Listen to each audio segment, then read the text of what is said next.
నేర్చుకుందాం అంటే జలియన్ వాలా బాగ్ మసాకర్ గురించి నేర్చుకుందాం. Jallianwala Bagh MASSACRE April 13 very important 1919 April 9 అప్పుడు ఏమైందంటే సైఫుద్దీన్ కిచ్లూ అండ్ డాక్టర్ సత్యపాల్ని అరెస్ట్ చేశారు బ్రిటిష్ వాళ్ళు. ఏంటంటే without any provocation except that they had addressed protest meetings. వీళ్ళు ఏం ప్రొవోక్ చేయలేదు, ఒక మీటింగ్ అడ్రస్ చేశారని చెప్పి ఒక దగ్గరికి తీసుకెళ్లారు. ఎక్కడికి? ఎవరెవరు? సైఫుద్దీన్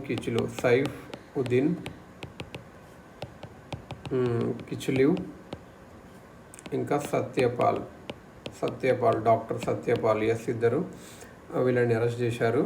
అప్పుడు ఏమైందంటే ఇండియన్ ప్రొటెస్టర్స్కి ఇది కోపం తెప్పించింది అన్నట్టు. ఒక ఏప్రిల్ 10లో ఒక దగ్గరకు వచ్చారన్నట్టు వాళ్ళ సాలిడారిటీ చూపించడానికి. సూన్ ప్రొటెస్ట్ వైలెంట్గా అయింది. పోలీసు అనే వాళ్ళు ఫైరింగ్ చేశారు, ప్రొటెస్టర్స్ చచ్చిపోయారు. కాకపోతే అదే సిటీలో but the city had return to calm. The protesters were peaceful. Protest అనేటివి ఇంకా తర్వాత పీస్ఫుల్గా చేశారు. డయ్యర్ ఉంటాడు కదా, Dyer however issued a proclamation on April 13 which is also known as Baisakhi. అప్పుడు డయ్యర్ అనేటానే ఒక ప్రొక్లమేషన్ ఇచ్చాడు బైసాఖీ ఏప్రిల్ 13 రోజు. ఎవరు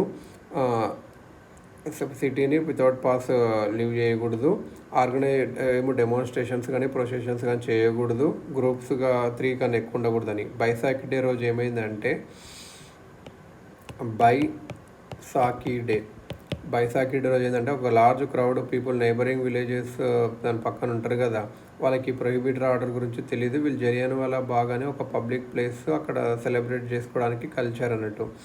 ట్రూప్స్ అనేటి వాళ్ళు ఇక్కడ జనరల్ డయర్ ఆర్డర్స్ కింద దీన్ని చేశారు. ఒకటే ఎగ్జిట్ పాయింట్ ఉంటుంది, ఇంకా ఫైర్ ఓపెన్ చేశారు.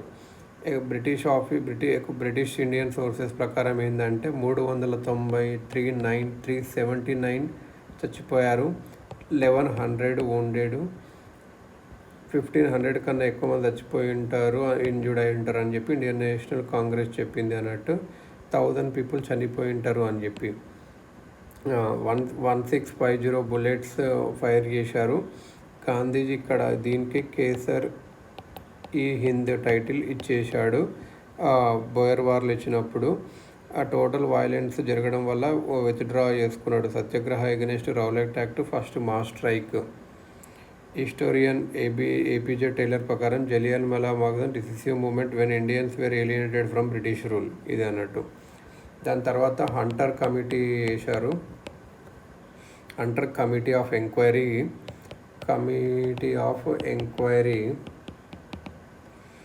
అక్టోబర్ 1944 జరిగింది. ఎప్పుడంటే ఏప్రిల్ 13, 1919. గవర్నమెంట్ ఆఫ్ ఇండియా ఏం అనౌన్స్ చేసిందంటే డిసార్డర్స్ ఎంక్వైరీ కమిటీ చేస్తాము అని చెప్పి అన్నారు.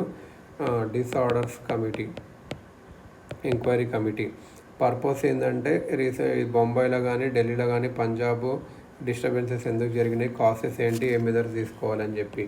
ఎక్కడెక్కడ? బొంబాయిలో, ఢిల్లీలో, పంజాబ్లో. there were 3 Indians among the members. Chimanlal Harilal Stewalwad, Vice Chancellor of Bombay University and Advocate of Bombay High Court. Pandit Jagat Narayan, lawyer and member of Legislative Council of United Province. Sardar Sahib Jada Sultan Ahmed Khan, lawyer from Gwalior State. Dyer anetane explained his sense of honor by saying, I think it is quite possible that I could have dispersed the crowd without firing, but they could have come back again and laughed. I would have made what I considered a fool of myself. Okay, నేను కావాల్స్తే gun shoot చేయకుండా ఉంటుంటే, కాకపోతే వాళ్ళు మళ్ళీ వచ్చి నవ్వు నవ్వుతుండ్రే అని చెప్పి ఇలా అన్నాడు. గవర్నమెంట్ ఒక ఇండెమ్నిటీ యాక్ట్ పాస్ చేసింది ఆఫీసర్స్ ప్రొటెక్ట్ చేయడానికి. White washing bill and the indemnity act was called Motilal Nehru దీన్ని క్రిటిసైజ్ చేశారు. ఇంకా అదర్ కూడా. హౌస్ ఆఫ్ కామన్స్లో Churchill, no lover of Indians, condemned what had happened at Amritsar. ఈ కాల్డ్ ఇట్ మోన్స్ట్రస్. చర్చిలు ఈయన అంతేమీ నో లవర్ ఆఫ్ ఇండియన్స్ ఈయన ఈయన కండెమ్ చేశాడు. మోన్స్ట్రస్ అని అన్నాడు. MONSTROUS. Former prime minister of Britain called it as the worst outrages in the whole of our history.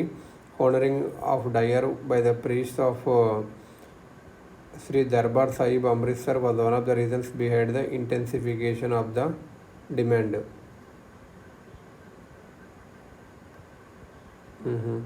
Congress అయితే its non official committee and put forward its own యూ చెప్పేసింది. Okay.